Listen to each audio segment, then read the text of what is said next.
નમસ્કાર મિત્રો, આજે આપણે સુરેન્દ્રનગર જિલ્લાની બાગાયતની પરિસ્થિતિ વિશે ટૂંકમાં આપણે માહિતગાર થઈશું. સુરેન્દ્રનગર જિલ્લો એક સમયે સૂકી ખેતી અને કપાસ અને જીરાના પરંપરાગત વાવેતર માટે જાણીતો હતો, જ્યારે આજે બાગાયત ક્ષેત્રે એક ગુજરાતનું નવું હબ બનીને ઉભરી રહ્યો છે. આપણે છેલ્લા 10 વર્ષની વાત કરીએ તો 1.28 લાખ હેક્ટરથી વધીને આજે 1.50 લાખ હેક્ટર સુધી બાગાયતી વાવેતરમાં નોંધપાત્ર વધારો થયો છે. જો છેલ્લા 3 વર્ષની વાત કરીએ તો માત્ર છેલ્લા 3 વર્ષની અંદર 28 કરોડથી વધુની રકમ બાગાયતી ખેડૂતોના બેંક એકાઉન્ટમાં સીધી ટ્રાન્સફર કરવામાં આવી છે, જે બાગાયત વિભાગ માટે એક નોંધપાત્ર સિદ્ધિ છે. જો સુરેન્દ્રનગરના વિસ્તાર મુજબ વાત કરીએ તો દાડમ અને લીંબુનું વાવેતર દસાડા, મૂળી, ધાંગધ્રા અને વઢવાણ જેવા વિસ્તારમાં ખૂબ વધ્યું છે.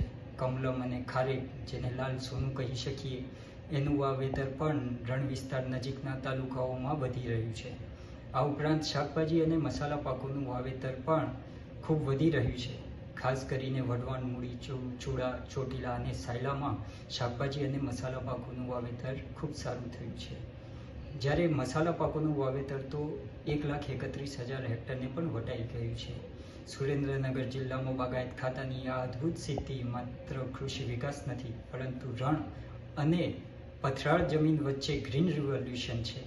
આ ભગીરથી પ્રયાસોથી જિલ્લાના ખેડૂતો આર્થિક રીતે આત્મનિર્ભર બનીને વિકસિત ગુજરાતથી વિકસિત ભારતના સપનાને સાકાર કરે.